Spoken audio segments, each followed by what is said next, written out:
Now we come to the very basics of physics, which have to deal with the system of units.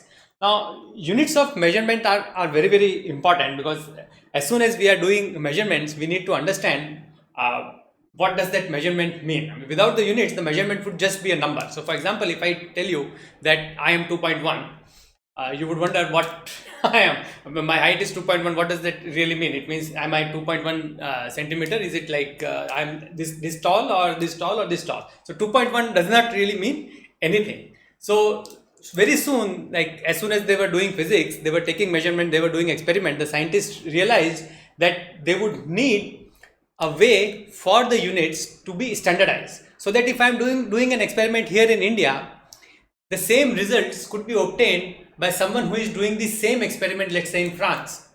Right? So units and standardized units became very, very important as soon as the scientific endeavors, they became universalized. So the same experiments people were doing all over the world, and they wanted to make sure that they communicate their results in such a way that they were reproducible.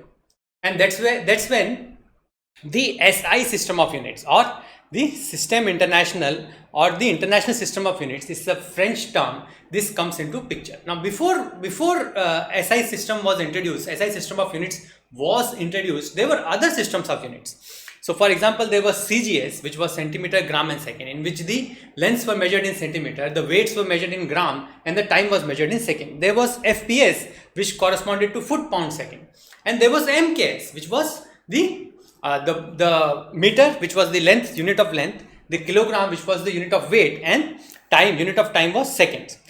But what happened was that scientists soon realized that just having the meter, just having these three units corresponding to the length, the weight, the mass, and the time, this is length, and then this is mass, and this is time, was not sufficient.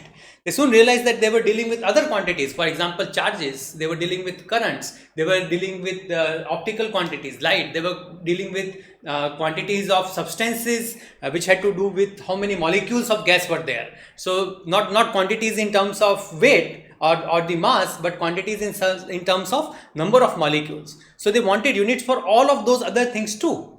And that's where the SI system diverged from the MKS system. So whereas MKS has only three fundamental units, the units of length, the units of mass, and the units of time, the SI system has seven fundamental units. So it's based on a seven, it is said that it's a 7-dimensional system. It's based on 7 fundamental units.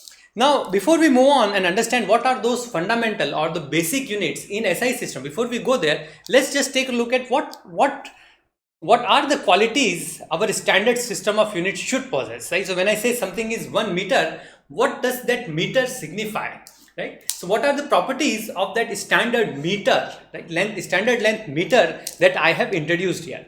So the first property that a standard should satisfy is that it should be measured reliably. So it must be measured to as much accuracy as I can possibly obtain using the instruments, the current instruments that I have today, and the future instruments that I will have tomorrow. So the standard must be defined in such a way, today we have to define it in such a way that I don't really have to measure all the lengths again. So this was a big problem, right? If you consider the olden days, what was the major objective of man or the kings at that time? They wanted to measure the areas of fields accurately, so that they can collect taxes on it. That was the only objective. So it didn't really have to be that accurate. As long as you were using foot lengths, that was fine. So the King of England, for example, at that time said that the length of 1 meter, okay, so he also defined the term meter, or the unit length would be from my nose to my arm when it's extended in front of my nose. So that was the length of 1 unit length, and that is what they considered when measuring the lengths of fields for taxation purposes. Now this unit, of course, you will say has a big problem. And what is the first and foremost? If the king changed, all the units would really change. So that was a big problem, right? Because you'll have to then redo all the measurements, and everything would have to be recalculated. Okay, so that was a big problem. So we have to make sure that our standards are defined in such a way today that if our accuracy of our instruments increases tomorrow, I don't really have to remeasure everything. I don't have to define the meter again. The same meter can be used, it's defined in such a way, right, that its accuracy is actually infinite. It can just be extended as our instruments improve. The second property should be that it should yield the same result throughout the universe. So for example, the unit of time in earlier days, it was based on the length of one solar day. So solar day means that when the sun comes today at my location, right? So for example, this class is this location there where the class is happening, the sun would come at a particular time in front of at the top of me, right? At the top of the sky. And from there to the next time it appears at the very same location at the top of the sky, I would say that this is my one solar day, and based on that I would measure time. Now this particular definition of time has a problem, because length of one solar day actually changes. Okay, across the universe, of course, it is not the same. On Mars it will be different, on Earth it will be different. But the problem is, here on Earth also the length of one solar day actually changes. It changes throughout the year also. So that is not the correct thing, right? So those are the two other properties. Our standards should be based created in such a way that they yield the same result throughout the universe. So my 1 second should not really change whether I am on Earth, whether I am on Mars, whether I am on Sun, or whether I am at the center of the black hole. So that same 1 second the length of time should remain the same. And the third important property is that my standard should not really change with time. Now, of course, we saw that one solar day actually changes. The definition of one solar day changes as the year moves along. So that is a problem. So those are the three important properties. They should be measured reliably. They should yield the same result throughout the universe. And the third is they should not change with time. And this is the three properties that our standard should actually fulfill. Now let's just understand what the standards created in the SI system of units really mean. So the very first thing that we will define is seconds. So second is defined based on the vibration of cesium-133 atom, and not any kind of vibration, but the hyperfine vibration. So we know that the electrons in the atom, they jump states. So they can take a little bit of energy and they can jump to the higher state. Those electrons have this property, and when they come back to their normal steady state, then they release energy.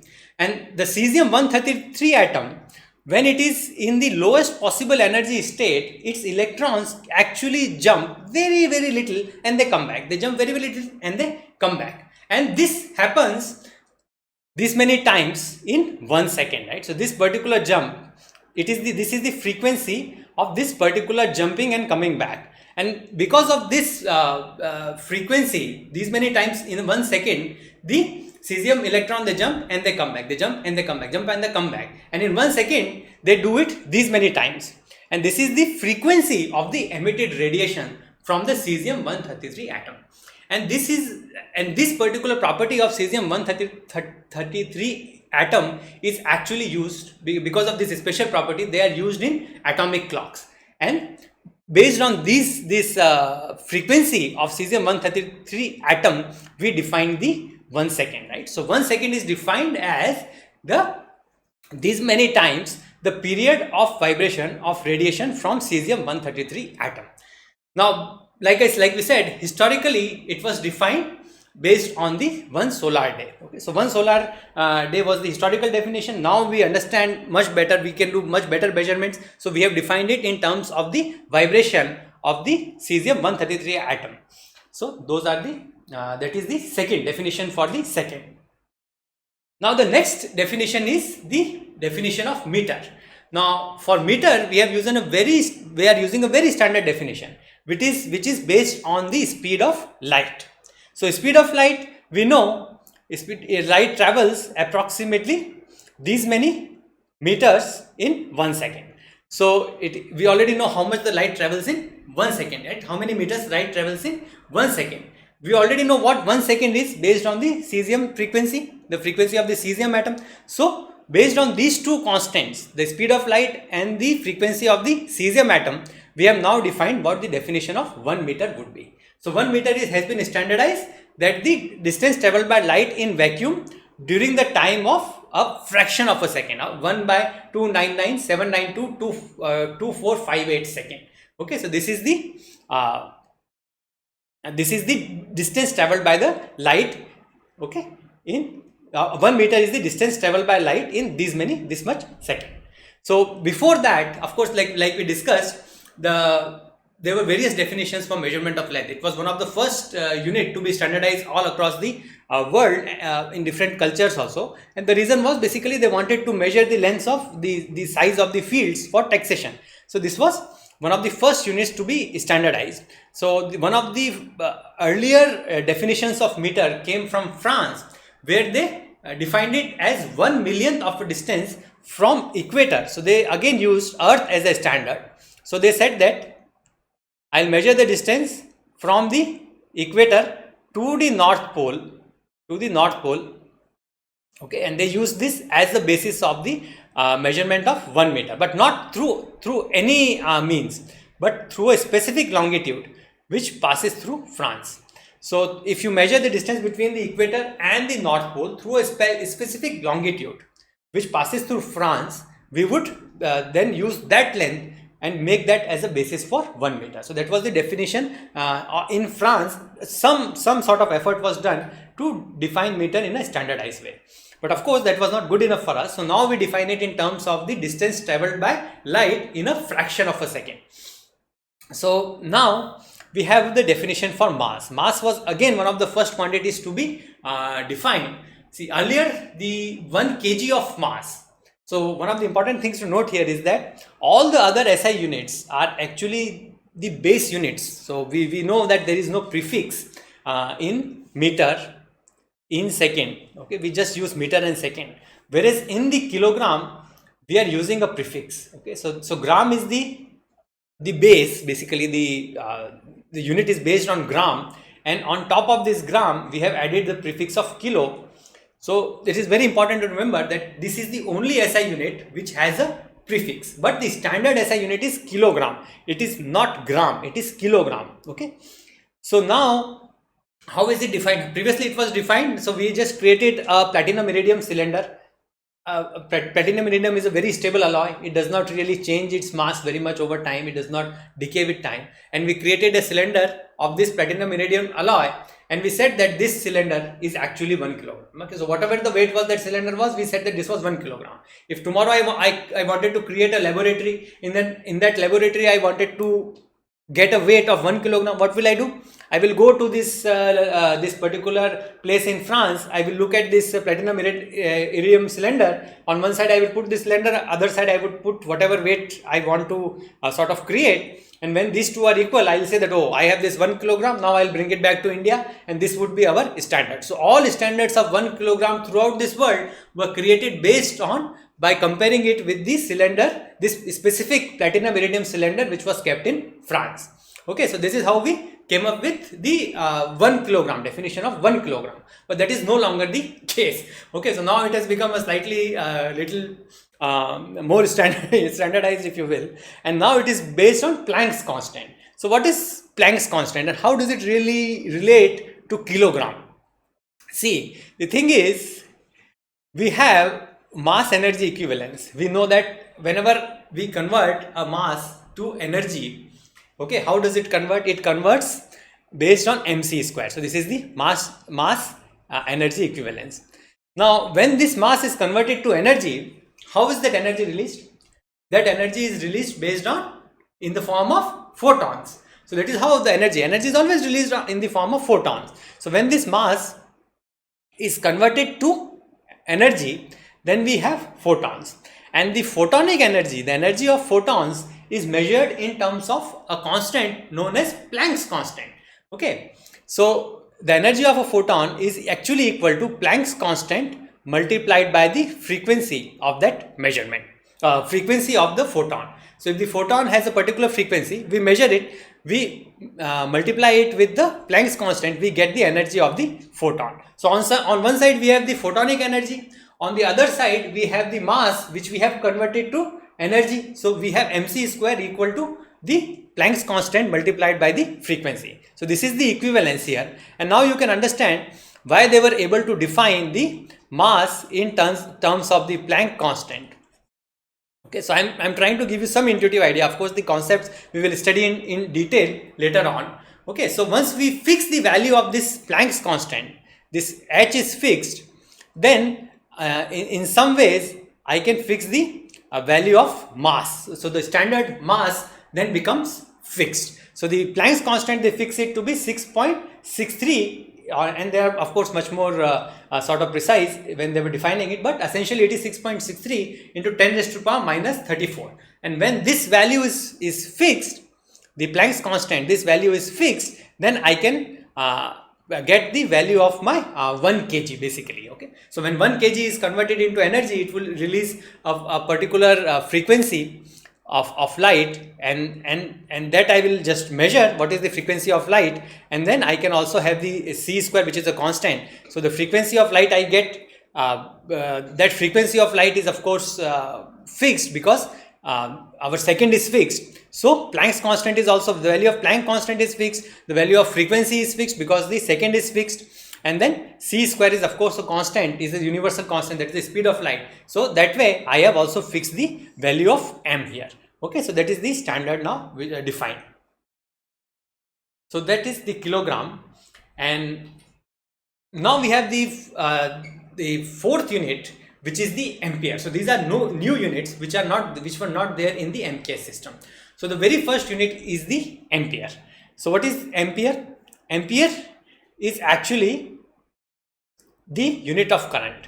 And what is current? Current is the charge flowing. Okay, so this is a wire. You can take it to be a cylinder, and charge flowing through this wire in 1 second. That is ampere. So ampere has now been defined. Okay. See, previously the definition of ampere was very different. It was based on the force in two parallel conductors. So two parallel conductors, if the current is flowing through these conductors, they would exert certain force over each other, and based on the force we were able to define the value of ampere. So we standardized the conductors, how much, what would be their cross section, all of those things. They were kept in vacuum. We standardized all of those things. Then we measured the force on the conductor, on the conductors, and if the force was equal to 2 into 10 raised to the power minus 7, then we would say that the current flowing through these conductors was 1 ampere. So that was the previous definition. Now actually we have made the definition of ampere to be based on charge of an electron. So charge of an electron is 1.6, and of course there are a lot of precision here which we will just ignore for a second. So the charge of an electron is 1.6 into 10 raised to the minus 19 coulombs. Okay, so this is the charge of an electron, and if one electron flows through a wire in 1 second, then this is the amount of current, 1.6 into 10 raised to the power minus 19 ampere. So that is how we have defined the ampere. It is the if one electron flows through a wire in 1 second, then the current through that wire is said to be 1.6 into 10 raised to the power minus 19 ampere. So we have just defined ampere in terms of the charge of an electron. So that is the modern definition. Now the next thing is Kelvin. So Kelvin is the unit of temperature. Again, this was not really included in the MKS system of units. This is the new unit created by SI system. So what about Kelvin? So see, the temperature previously, one of the things that we need to understand is that there are two units here, degree Celsius and Kelvin. Okay, so Kelvin, we don't put degree in front of Kelvin, note that. Okay, degree Fahrenheit and degree Celsius, we really put a degree in front of the before the unit, but in Kelvin we do not. Okay, so we are not concerned about degree Fahrenheit for now. We'll just focus on degree Celsius. So the one degree Celsius is actually equal to 1 Kelvin. Okay, so there is no in terms of gradation, there is no real difference. The only difference between Kelvin and degree Celsius is that Kelvin is thermodynamic temperature. It's the unit of thermodynamic temperature. And what is the difference between temperature and thermodynamic temperature? Thermodynamic temperature means that if I remove all the energy from a body, right? So for example, there is this remote here. If I remove all the energy from the body, if I make sure that all its atoms have stopped vibrating, they are just standing in their place. If I have sucked out all the energy from this particular any body, then its temperature would become 0 Kelvin, and that is the definition of the thermodynamic temperature. And that is why that is how thermodynamic temperature is really different than the any other temperature that we are measuring. Okay, so Kelvin is the unit of thermodynamic temperature, which means that at 0 Kelvin my energy inside the body is equal to 0. and that is a very special, very nice property. Now, how is it really defined? See, the thing is that it is defined in terms of Boltzmann constant. Okay, so Boltzmann constant we have not really studied, and it is not very easy for me to explain at this point what Boltzmann constant is, but we will later on study what Boltzmann constant is. But at this time, let us just understand that Boltzmann constant is sort of connects the change in temperature to the change in energy of a ideal gas. So let's say that I have a cylinder here, okay, or a sphere or any container in which I have filled ideal gas. Okay, so what does it mean by ideal gas? Ideal gas has some special properties, but essentially it's just a gas, and there are very few atoms of this gas present inside it, present inside our sort of container. Boltzmann constant relates the amount of energy inside this container to the temperature of that container. Okay, so that is how the Boltzmann constant relates the amount of energy and the temperature.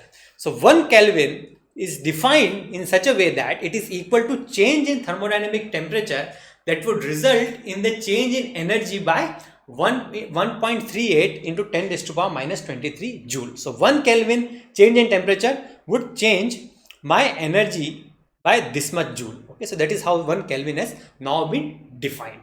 Okay, and of course Boltzmann constant has the same value, and we will understand the relation later on when we study thermodynamics. But at this point, let's just understand this much, and if we understand that Kelvin is the thermodynamic scale, whereas Celsius is not, that is good enough.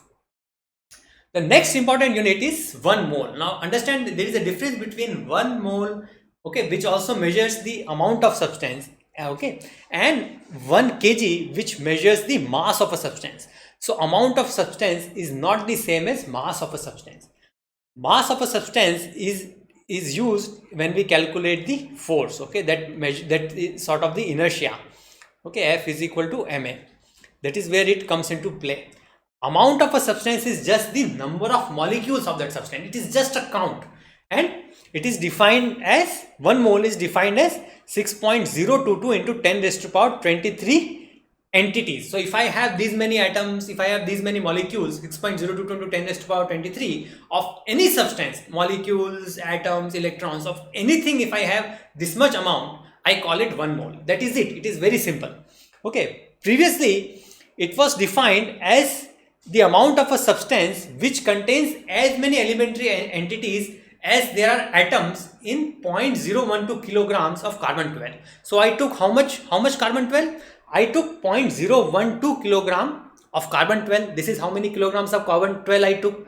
Now if I measure all the atoms inside these many kilograms of carbon 12, what would be the number? The number would come out to be 6.022 into 10 raised to power 23. And I said that okay, this number has now become 1 mole. So if anything I have this much number of, so for example, if I have 6.022 into 10 raised to power 23 hair, for example, on my head, then I would say I have 1 mole of hair. Okay, and the equivalence comes from 0.012 kilogram of carbon 12. So 0.012 kilogram of carbon 12 have these many atoms. So if I have same number of hair, I will say that, oh, this is 1 mole, I have 1 mole of hair also. That is what the previous definition was. Now we have eliminated all this complexity of this many kilogram of carbon 12, but we have defined the unit to be as such. We have just said that it is these many number. Okay, so this is the new definition. Okay, so very, very simple, not very difficult. Next we come to an important concept. See, we have one, so you would say that, oh sir, you said that there were 7 units, we have already studied 6, so there is one more unit which is candela. We will study in the next slide, okay, in the next a little later. But for now we will just before we study candela, the last unit, the last SI unit, we will first study what is a steradian. So steradian and radian, previously they were defined separately in the SI system. Now they are just defined as derived units. Okay, so SI system has certain base units, the 7 base units that we will 6 we have studied, one more we will study, which is candela, we will study in the a little later. So those are the 7 units, and then all the other units in the SI system, for example, the power, energy, all the other units are based on these units, the base units. Okay, and they are known as derived units. And two such derived units which are very important is radian and steradian. So what is a radian? We know what a radian is, right? So I have this circle right here. So you can see this circle right here. And this circle, if let's say its radius is r, okay, so this is the radius. Okay, so this radius here is right here is r. If I take an arc of the same length as the radius, so if my radius is r and my arc length is also r, then the angle, okay, the angle subtended by this arc, okay, this is what we call the subtended angle at the center of the circle. Okay, so this arc is same as the length of this arc is same as radius, then the angle subtended by the arc at the center is equal to 1 radian. So that is the definition of 1 radian. Very, very simple. Okay, so it's defined in terms of the arcs and the circles. Steradian is the corresponding unit in 3 dimensions. Very, very simple. Okay, very, very simple. Now how is it defined? See, instead of just taking an arc, now I am taking area. This circle, if it has the area, okay, this circle is part of a larger sphere. Okay, so this circle is part of a larger sphere, and the sphere, the center is right here. Okay, so this circle is part of a larger sphere which is centered here. If the radius of this sphere is equal to r, okay, so this is the radius of the sphere which is r. Okay, so in this diagram, if you want to say, then this is the distance r. Okay, so this is the radius of the sphere which is equal to r, and the area of this circle is r squared. Okay, then the angle sort of projected by this circle at the center of the sphere, not the same angle as the 2-dimensional angle, but the 3-dimensional angle. Now this angle has become 3-dimensional. Notice that it is just this angle is sort of there on all the sides. Okay, not just it has an edge here and edge here. Okay, so in two dimensions the angle had just 2 edges. Okay, but now that is not the case. The angle is sort of completely enclosed inside the surface. This 3-dimensional angle is known as 1 steradian. Okay, so this is r. This distance, the entire sphere has the radius r. The area of the circle that we are sort of projecting to the center is r squared.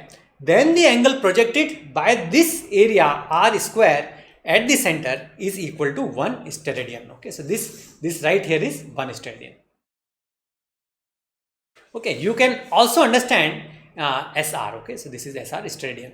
So you can also understand it in terms of any other object. So okay, so one of the first thing that we do is that we create a sphere. Okay, so this is the part of a larger sphere that we have right here. Okay, so imagine that this is 3-dimensional. So this is just part of a larger sphere centered here at O, and here I have an object. So this could be any object. Okay, this might just be a cylinder, for example, if you will. Okay, so this is just a cylinder, and this entire cylinder, if I take and I draw lines from the cylinder to the center of the sphere O, right? That's what I have done here. So this could have been not just a circle, but this could have been a cylinder, and I am drawing lines from this cylinder to the center. That's what I am doing here. And if I draw all such lines, then the cage, there would be sort of a cage formed here at center, and that cage has an angle of 1 steradian. So what I am trying to get here is that this area A square does not really have to be a 2-dimensional object. It could very well be a 3-dimensional object, and I will just enclose the 3-dimensional object inside a cone, and then the angle at the center of the cone would be how many steradians, whatever steradian comes out to be. But this 3D angle could be the angle subtended by either a 2D object, which is just a circle here, or it could be a 3D object which could be enclosed by this cone right here. Okay, so that was the point. The point is that the angle subtended does not, in terms of steradian, does not really have to be only of a 2D object. It can also be of a 3D object. But of course, if I only have a point could not really subtend a 3D angle. A line cannot really subtend a 3D angle. So to create a 3D angle, a measure in steradian, I really need to have either a 2D object, a surface, or a 3D object, and those 2D objects and 3D objects would then subtend an angle, okay, at the center of a sphere, and that angle I would measure in terms of steradian, or it would be a 3D angle. So okay, so now with our definition of 3D angle now clear, what does it mean by 3D angle? Now we can come to the unit candela.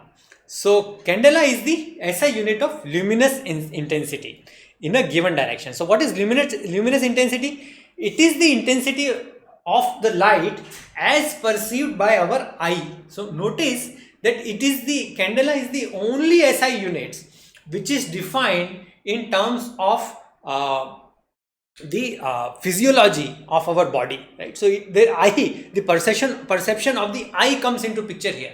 It is as we perceived. Okay, so candela has is the only unit in which the which is sort of dependent on the observer, on the eye. All the other units are universally applicable, whether it was some being in Mars. Okay, so if you have Martians living on Mars and they have different eye, then of course the candela would make little sense to them. Okay, it is defined in such a way that whereas meters, kilogram, second, those would make sense to them, okay, because the speed of light for them also it would remain the same, but because their eyes are different, their luminous intensity to them would be very different than luminous intensity to us. Okay, so what is luminous intensity? Luminous intensity, it is the perceived intensity of light by the human eye, and this perceived intensity is measured in terms of candela. Candela is the luminous power per unit solid angle emitted by a point light source in a particular direction. So if I have a light source right here, okay, so this cone, and I have a light source right here, then the light would sort of emit from it in a form of a cone. So definitely it would form a solid angle.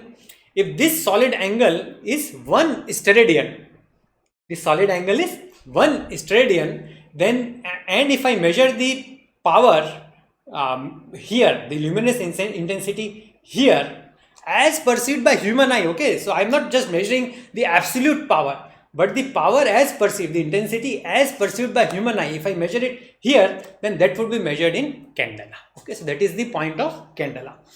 So that now that we understand what these basic units are, okay, so like I said, this is as perceived by human eye, and we should always remember that this is the only SI unit, candela, which has some amount of human physiology involved. Okay, and it is not as absolute as all the other units that we have studied so far.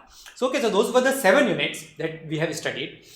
Now on top of those 7 units, the SI system also has standard prefixes, right? So for example, if I have, for example, a mass of a body, if it is equal to, let's say, 1 into 10 raised to power minus 3 kg, if it is equal to this much, then I can drop this prefix kilogram. Okay, so the kilogram actually means 1000. So kilo actually means 1000. So then I can drop this prefix kilo and I can simply write it, this is equal to 1 gram. Okay, so this is the point of prefixes. I can create smaller and larger units for my convenience. Okay, and then I can measure quantities in those smaller and larger units by adding prefixes to the base units. Okay, so these are the prefixes. You should remember all of these prefixes. These are important because you in the numericals we will simply be given the prefixes, the prefix units. So for example, we would just have numericals which would say that if I have, let's say, a capacitance, or if I have a charge, or let's say just mass, if I have mass of 1 femtogram, then you would have to understand what does the femto mean. Femto really means 10 raised to power minus 15. Okay, so we have to remember these units, these prefixes. Okay, now let's just look at some of the typical measurements, measurements of length. Let's understand what their ranges are. So typically the range of measurements in terms of grams, in terms of the meters for astronomical measurements is very, very large. So you can look at here, this is 10 raised to power 26, 10 raised to power 25. So when we are dealing with distances from Earth to Sun, from the distance of the Earth to the nearest other star, distances between stars, Okay, we are dealing with light years. Okay, so one light year is equal to 9.46 into 10 raised to the power 15 meters. Okay, so it's 10 raised to the power 15. So it is very large order of magnitude. Whereas at the same time, if we measure the diameter of a proton, then it is of order of 10 raised to the power minus 15 meter. Okay, so we have units which we have sort of the power, the order of magnitude of lengths that we are able to measure is starting from 10 raised to the power 26 and going down to as small as 10 raised to the power minus 15. So we will study all of these types of measurement. How do we do such large measurements in this chapter itself in the next section. Okay, but these were given to so that you appreciate what are the typical measurements like. Okay, so when we are doing numericals, for example, and you come out with a mass of a man to be 1000 kilogram, you know that 1000, a man cannot really weigh 1000 kilogram, so your numerical must be incorrect.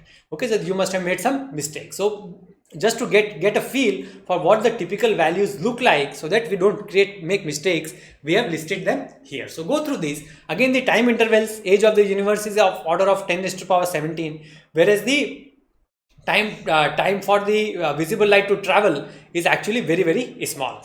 Okay, so that is the thing here. Similarly, the mass of the galaxy is very large, while mass of the electron is very small. Okay, so that is the thing here, that we are measuring quantities which are very large and very small, and this table actually gives you a feel for what are the ranges of various quantities. And again, like we said, that these are given so that we don't make mistakes. The next important thing is we have studied SI base units. So those were the 7 base units. So SI is a 7-dimensional system. MKS was a 3-dimensional system, and now we have evolved it to SI, which is a 7-dimensional system. Now that we have the SI derived SI base units, we can now create other units based on the base units. And these units are actually units like see, derived unit, ampere is not a derived unit, it is the base unit. Okay, so there is a mistake here, but joule is a derived unit. Watt is the unit of power, which is again a derived unit. Density, okay, it is kg per meter cube, so it is a derived quantity. Density does not really have its own units, it is measured in kg per meter cube, whether it is the amount of mass of a substance per unit volume. So that is the density, but it is a derived quantity.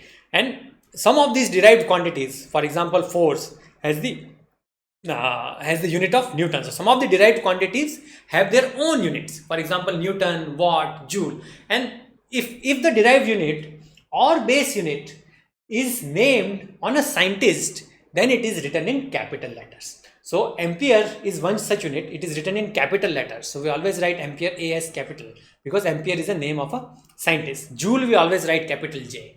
Okay. So that was the derived units, and derived units we will study as they all throughout the sort of forthcoming chapters.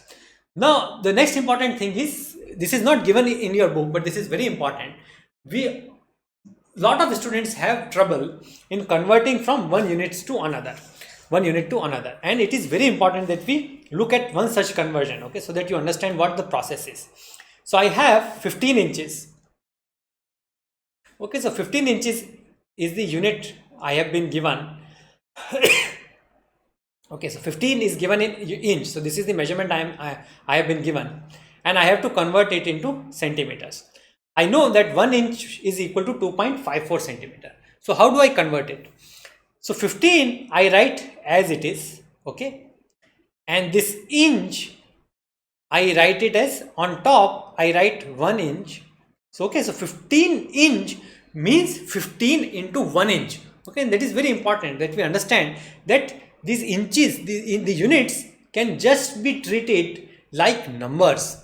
They are just there in the, as we are treating the numbers, we can also treat the units. Okay, so that's what we'll do here. So on top we will write 1 inch. Okay, and at the bottom also I will write 1 inch. Okay, and this 15 of course is equal to 15 inches. Okay, so there is an inch here.